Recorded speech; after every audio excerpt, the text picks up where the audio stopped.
Hello, friends. Forgive me just a minute, having infuriating technical difficulties.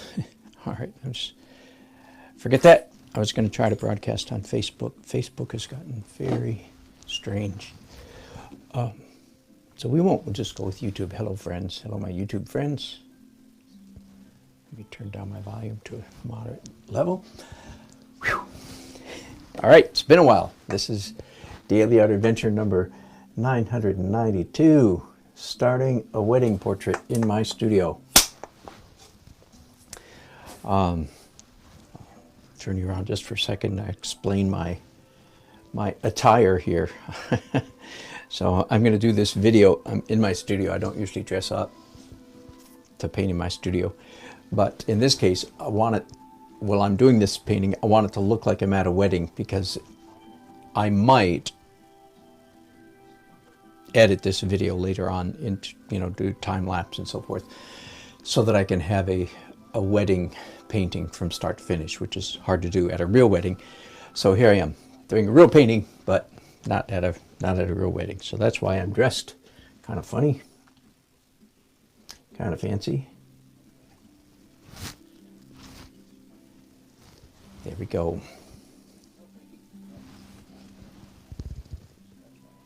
Hello, asteroid and Arakchi. Nice empty canvas. Like my life. Oh, say it ain't so. All right, a couple newcomers, looks like. At least some, you guys haven't spoken up very much. Oh, hang on, I'll show you. Here's my photo reference. Just going to show you this once, so don't, I'm kidding. I might show you more than once. But anyway, that's the photograph. This is I already did, and wait, there's more. I have already done one painting of this wedding. Here it is. So I'm doing two paintings for the same wedding. Does that make sense? Same scene, which is quite going to be quite a challenge to me, because I truly don't like doing a painting twice. So it's just going to be a real professional challenge to fulfill this obligation. They're paying me, so they have the right to ask. But that's Brian and Tuan. I did that about a month ago, and so I'm doing the same exact scene. Of course, I'm not going to copy that painting. I'm going to paint as if it's a real painting. Of course, I wouldn't do it any other way. And those of you who may be new, let me demonstrate first of all how I start. So the middle of this painting, this is all going to be warm in the final product. That part of the painting is going to be warm. That is yellow, orange, brown. Therefore, I do cool abstract underneath it. Okay, the connection there again, just in case you missed it. This part of the painting is going to be quite warm. Therefore, my abstract is quite cool. Right? That's good enough. And then rinsing out these brushes real quickly. Not thoroughly, just quickly. Then there's going to be some blue, cool blue, because the window's up there. Some cool stuff out here in the final painting, I'm saying. In the finished painting, there'll be some blue stuff over here. Therefore, I'm putting a warm abstract marks.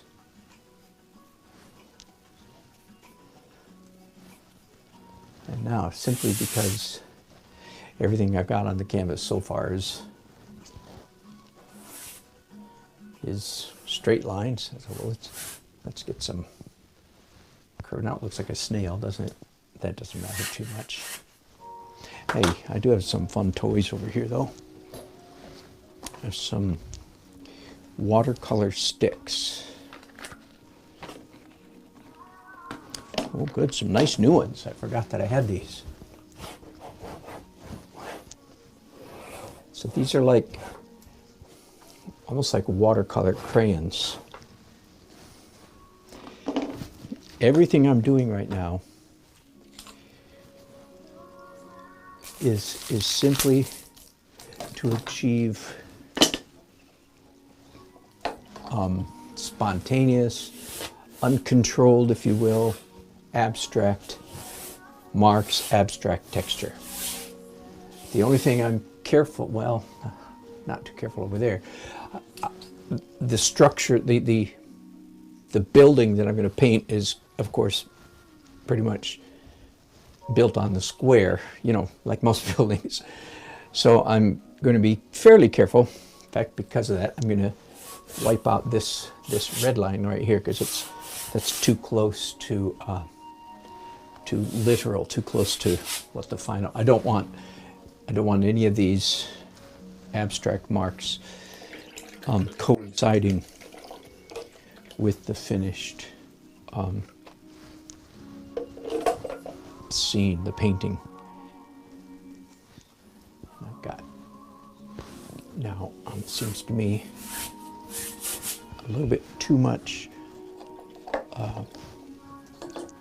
warm, not quite enough, not enough cool. So, all right, I think that's good enough. One more thing before I completely switch to start drawing the subject matter, and to answer any of you who are watching me, if you're early followers of mine, yes, this is the way I start every painting. Essentially, I start every painting by doing wild and crazy abstract painting underneath the representational painting. And the next question you should be asking is, why? All right? Why, Dan Nelson, why do you do this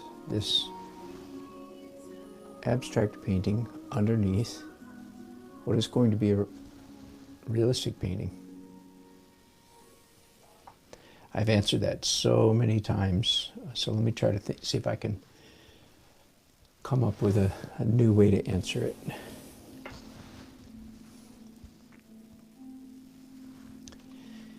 I suppose one strange way to answer it would be because I'm a good drawer. I'm pretty good. That sounds too arrogant, but forgive me. I'm a pretty good drawer. All right? So I'm not scared or worried that I'm going to be unable to capture this scene. In fact, I'm so unworried about that, so to speak, that I'm actually intentionally throwing myself a great big curveball. It's kind of like, okay, smarty pants. Okay, Mr. Good Drawer, you. If you're such a good drawer,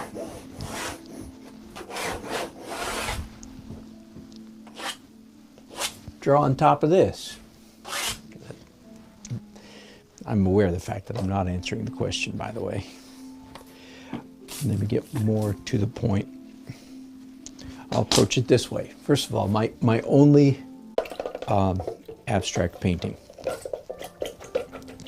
That is to say, I want all the marks and colors and textures that are on the canvas, I want them all to be fun to look at. My definition of good art is art that people like looking at.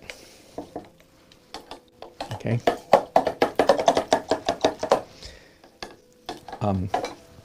So I think I've achieved that. I don't know. Let's no. Hang on. Let me do a little bit more. I like some of the pops of red that are happening over here. So let's do some more of that.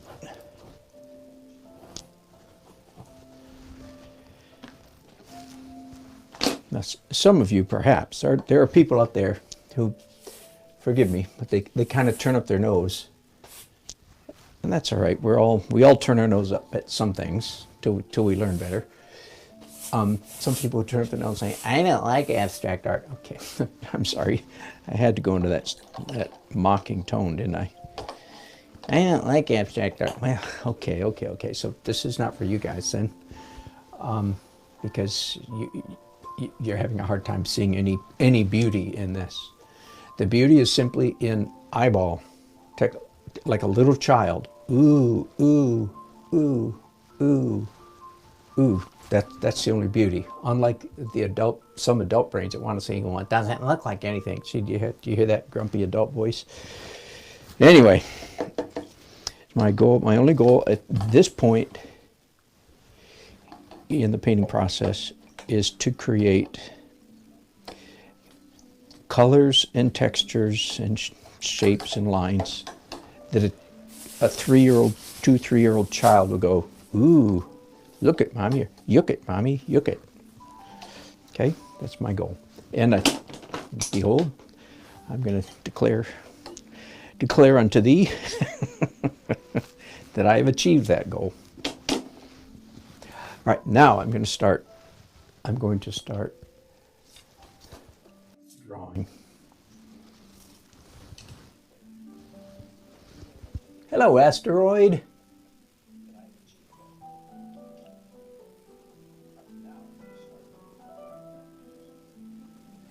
Your draftsman of any advice or recommend any book to begin with painting?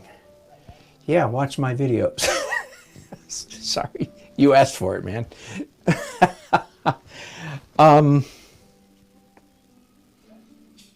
There's so many out there, and I was like you, by the way. I was a draftsman. I was a drawer. I mean, all of my life. Often, when people say how long you've been painting, I usually answer that question not quite technically, honestly, because I'll say my whole life. I don't usually bother explaining to them that I mean, well, not literally painting my whole life, but drawing my whole life. So anyway, I was like you. I was a draftsman. Okay, I don't know what books. I'll give you my tips though. Okay, here's my thoughts: how to transition from a drawer to a painter. And by the way, that I'm trying to see this. One of the nice things about these long handle brushes is they help you. You can use them to line up lines, to get lines Okay. drawn at the right angle. Get it? Whoops! I have company here. Hey, sweetie. Nice. I'm making a video that I want it to look like I'm painting at a wedding, so that I can edit the video in the future and make it look like I'm at a wedding. When you get a chance, could you come turn the leaf blower for me? It'll be 25 minutes probably. I'll try to do it. Oh, no, you can't. I'm sorry. Okay, ladies and gentlemen, anyway, I'll cut this video a little short. My wonderful wife, Nancy. I won't tell you the names of all my non-wonderful wives. Anyway, my wonderful wife, Nancy, needs help starting the leaf blower. Yes, sirree. I married me a real pioneer woman. Hey, I'll get back on the subject here in a minute, but a couple years ago, I have a group of friends, a group of guys that I meet with pretty much on a weekly basis. And a couple years ago, I told them I was buying my wife a leaf blower for Christmas. And these are good brothers, and they gave me heck. It was so funny. I mean, the funny part is, that's literally what my wife wanted. No, not one of these little ones either. No, no, no, no. This is one of those. This is one of those astronaut type, strap on your back, backpack, big powerful things. Anyway, she needs help getting it started. So I'm gonna let this broadcast be slightly short, but it will fulfill the title, which it was, if I recall, starting a wedding painting in my. All right, now let's go back to Asteroid's question. Oh, Sienna, thank you, my dear, or my sir, whichever. I'm assuming your sir's a deer. Anyway, Sienna's a deer. But anyway, yes. Oh, listen, anything by Andrew Loomis is outrageous. I mean, he's just. He's like Wynton Marsalis on the trumpet. He's just a superhuman freak of nature. I mean, anyway, Andrew Loomis is. So anything by him would be good. All right, I'll give you my tips, though, for how to transition, because that's indeed a transition that I myself, whoop, that line's off, hang on. Transition that I went through many years ago, and here it is. Start out being a drawer. Do your drawing in pencil or ink or charcoal or whatever it is, and then simply begin by coloring it. So watercolor is a good, even if you don't want to end up being a watercolor painter per se, watercolor is a good transition medium from drawing to painting. And I did see a fairly famous illustrator modeled this for me over 35 years ago. Modeled this for me, and it was a light bulb moment for me, because at the time, again, I was a full-time illustrator, but almost all my work was drawing, pen and ink, pencil, and so forth. And this fellow illustrator, kind of a big dog, fairly famous illustrator, he was like me. He was like us, Asteroid. So he used, he would do a drawing. If you need to, spray fix it, but if you're doing watercolor, you probably don't need to do that. Hang on, let me stand back from this and see if those perspective lines are, yeah, that looks pretty good. So do a drawing and then color it. Now, not, I mean, at first, you're probably going to be all tight, kind of stay in the lines, kind of coloring book mentality. If you have to start there, do, but make sure that it's your objective to bust out of that mode as soon as possible. So splash some color around on your drawing. And for me, that became a transitional phase. Now, I didn't become a oil painter till late in life. Now, and for the last 16 years, 95% of my work has been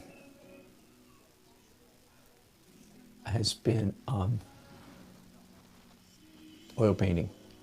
But for the 40 years before that, or 30 years before that, I guess, I was everything else. Airbrush, watercolor, pen and ink, gouache, whatever. All the illustrators' tools. Those were my tools, and I was a full-time illustrator. Anyway, so it's only in the last 16 years. So starting at about age 50, 50. So that's, fairly late in one's life to make a radical turn. But radical turn I did. And I've been very, very, very thankful that I made that transition. That was 16 years ago. Now, some of you, since I'm talking about transition, so let me finish Asteroid. So that's my advice. Just ease over, graduate, go slowly from drawer, draftsman to painter, and you can use watercolor. If you want to go real retro, you can use airbrush. They still make airbrushes. In fact, they're better and cheaper than they ever were years ago. I don't know about better, but they're as good as, they're good. And much cheaper than they used to be.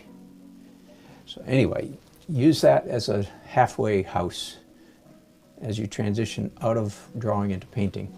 That's just one thought. And then there are 1,000 fantastic books out there.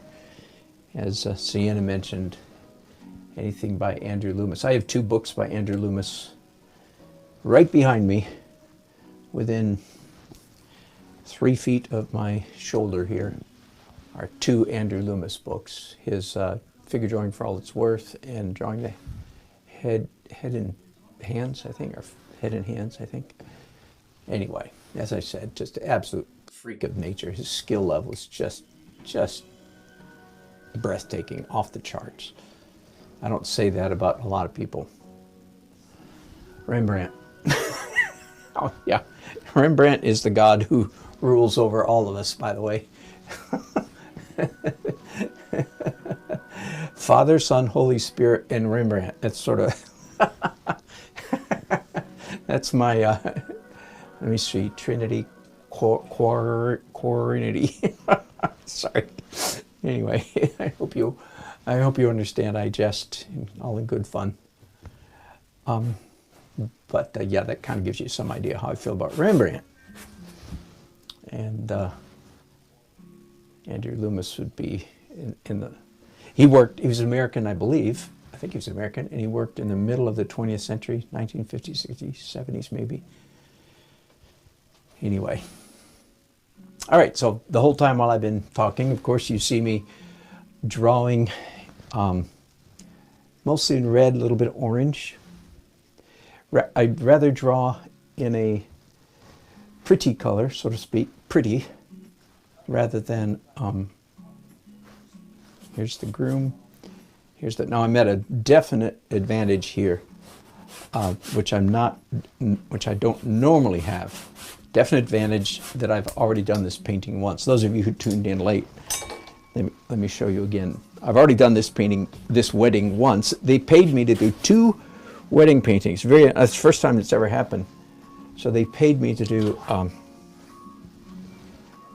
2, essentially the same scene, which is very challenging to me. I am not going to copy this painting, but the fact that I've already done it once, it does give me position of the bride and groom, so I'm taking advantage of that because I already know where to put them. But once again, I am not copying that painting. I'm painting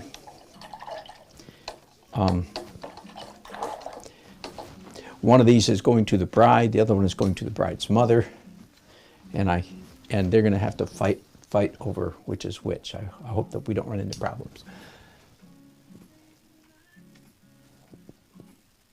Hey, Richard, good to see you, man. Thank you. I appreciate that very much. The rest of y'all, Richard's talking about this year, alas, sadly, like so much other stuff in our world at the moment. We had Art of the Carolinas, the annual fun big art bash, trade show, lessons, classes. We had it virtually online. Okay, so I taught 4 classes last. Well, I'm sorry, I taught 3 classes for Art of the Carolinas and one online critique, which I do every month anyway. So I did a total of 4 classes essentially last week, which was great fun, great pressure. Glad it's over. All right, so what I've just done now, I'm pulling a trick out of my hat, which is asteroid. You go, man. Animals and humans. Good for you. You jumped right in the deep end of the pool.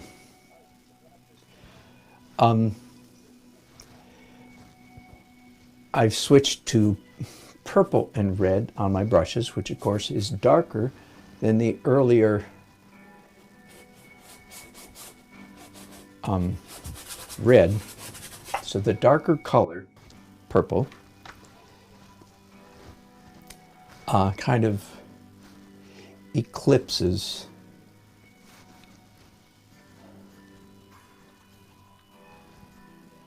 the red, so that our eyes now gravitate to the darker color. And so I'm making refinements, corrections to the drawing. I'll be doing this throughout the rest of the painting process. By the way, I'm going to break this painting up into many separate broadcasts.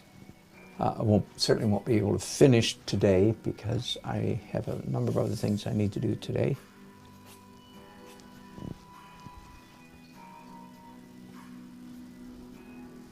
So I started to say a minute ago, speaking of transitions, I mentioned that 16 years ago, I took literally a very hard right or hard left turn, whichever. That's a story I've told often. At the recommendation of a successful gallery owner here in North Carolina, she said, give me some, she said, you have talent, but it won't sell. Give me something that pops. That's how she said, quote unquote, give me something that pops. So, and she left up to me to try to figure out what she meant by, what? What do you mean by pops? What's that mean? She didn't tell me. She just said, give me something that pops. And I was just lucky enough that I had a couple technical tricks, I guess, up my sleeve, left over from my illustration days. And essentially the technical trick was the magic of transparent acrylics. And indeed, so on a pure hunch, she said, give me something that pops. And I go, good grief, what does that mean? So I went out, first time I ever did a plein air painting, 2004. I went out and did essentially, not exactly, but essentially what you see me doing today. Transparent, layers of transparent acrylic underpainting, and oil on top.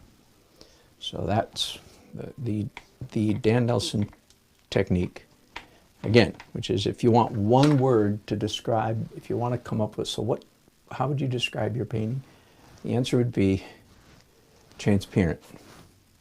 Layers of transparent color. Okay, all the colors, everything on my canvas right now, everything on my canvas is transparent. In a minute, I'm going to do some opaque white, at which time my description would have to get just a little bit more precise. At that point, I will have to specify that all the colors on my canvas are transparent. But in between the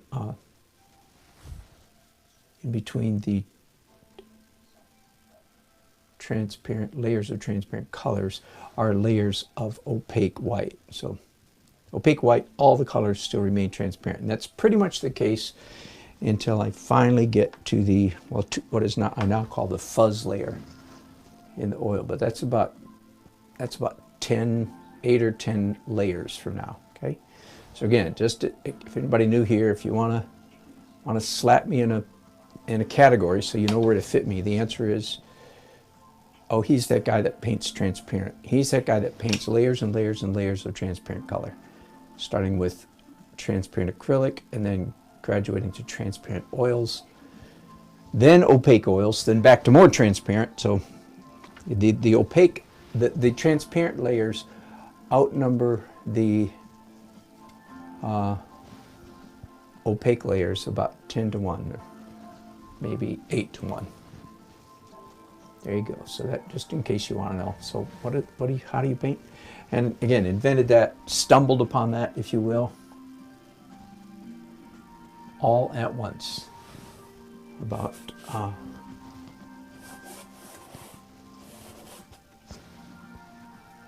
16 years ago. Strange journey, not the way things usually happen. So it was not much of an evolution It's been evolution since then, but it was a hard stop. It was hard left, hard right, quite sudden. And that's not usually what happens in the art world, but that's what happened to me. All right. I think I'm going to, well, no, I'm going to take advantage of the wet paint. Hang on, I was going to say I'm going to take a break right there. Go help my wife turn on the leaf blower. Next leaf blower, we're going to get electric start. I hope I'm kidding. I doubt that there is such a thing. All right, but before I go, though, let's take advantage of all this wet stuff and put, now, opaque white, my first layer of opaque white. Hello, Uncle. Richard, I worked on my book yesterday, so I am truly anxious. It's going to be a while. It's slow going, but I'm excited about it, and at least I'm glad that I'm back at it finally after a 3-year complete hiatus. Richard, you remember 3 years ago when I was talking about it, and then I didn't do anything. That's just, life goes that way. I've learned mostly to accept that life comes and goes in phases or stages or seasons, and mostly don't fight it. That's just the way life is. Just roll with it. Anyway, so I am very glad to be back in writing a book, and that's related to, I was just starting to say that a few minutes ago I was talking about doing a transition 16 years ago, and you regulars know that maybe that I've just gone through another such transition about 2 months ago, and that's the reason, sad to say, the reason why my broadcasting has been curtailed. I hope it's not going to be, I hope I'm not going to broadcast as rarely as I've been doing lately. But anyway, it is definitely because I've got a new assignment in life. I'm essentially, it's real hard to know what to call myself. The most traditional American term would be pastor, as in pastor of a church. But almost every picture that comes to your mind when I say that is inaccurate in my case. I'm also a music. I'm sort of like a pastor who preaches through music. That's now, believe me, I'm not afraid to preach. Those of you who are regulars say, no, he's not. Don't poke him. Whatever you do, don't poke him. He'll come out with another rant, which is what my friends call my preaching here on my channel. Anyway, but long story. I don't have a church that meets in a building. I have a group of friends that meet together in a parking lot in the heart of downtown Raleigh every Sunday morning. So we do meet at a traditional churchy time, at least right now. Don't meet in a traditional churchy place. We meet outdoors in a parking lot, and we love it. Part of what prompted this was back in the summer when certain sociological forces, shall we say, certain forces in our society were threatening to burn our city down and many other cities. And many of us had this sense that we should go out and, I'll just say, in the spiritual realm, resist that impulse. So that's essentially what we've been doing. So a lot of prayer, a lot of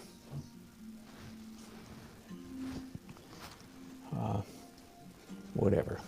I don't know what language to use, because whatever language I use, some of you are going to be either confused or offended, and I don't want to do either one. So I'll just leave that right there for the moment. But I am having a good time. And one of the things that has changed in my new life is that I now feel like I have the freedom to write. So the main way my life has changed is that I no longer have the pressure on me to pay my mortgage by selling paintings.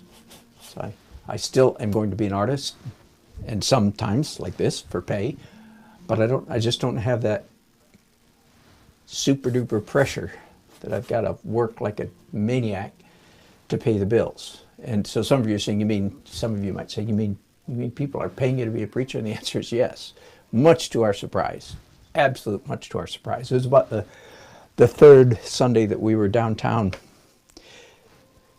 I'm playing music, and my wife has a microphone, and we're leading this group of stalwart saints in their spiritual endeavors. And somebody said, "Hey, we want to give an offering." I did a complete, I'm sure I did an absolute literal double take. Boing, boing, boing. What? I was shocked. Had not even crossed my mind. And then they kept pestering me for weeks till I finally built an offering box. So what we have is a lot of people who, not a lot, I mean, there's probably 80 people in our band, so to speak, Robin Hood's Merry Band. But many of them are from churches that have closed down because of coronavirus, or are essentially shut down because they're not completely. Of course, all these churches have Zoom meetings and so forth, but we have a bunch of people that said, nah, enough of the Zoomy stuff. We want to meet in person. So that's kind of, we have a gaggle of rebels.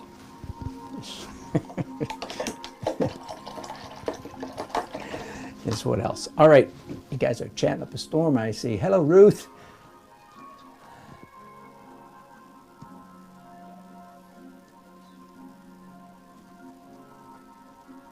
Excellent, excellent advice from Uncle to Asteroid. That's very good. I agree completely.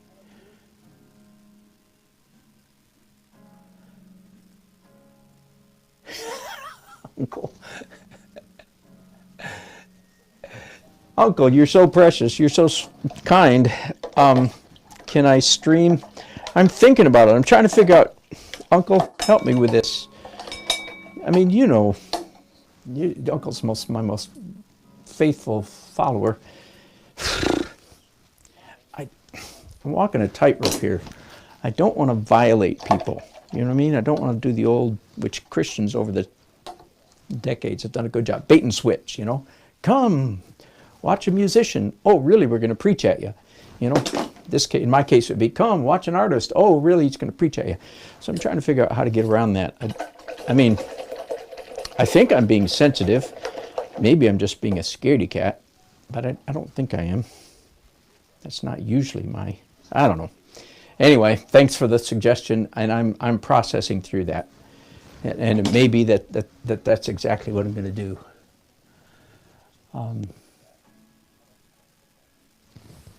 But we'll see. All right, I'm going to end this this is how I've started a wedding painting. Again, for those of you who missed the beginning, I'm dressed up because I want it to look in this video. I may edit this video, speed it up, all that kind of stuff, to show me doing a wedding painting from start to finish. And I want my arms to look as though I'm painting at a wedding. Get it?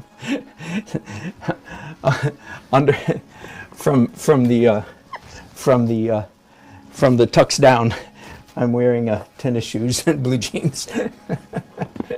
So that's now you know. All right, thanks, gang. I'm gonna go help my wife start, and I'll broadcast again. I'll call it I'll just go ahead and call it a new number. Probably, I don't know, 30 minutes or so, something like that. Doesn't take me that long to get it. Never mind. All right, talk to you soon. Thanks for watching.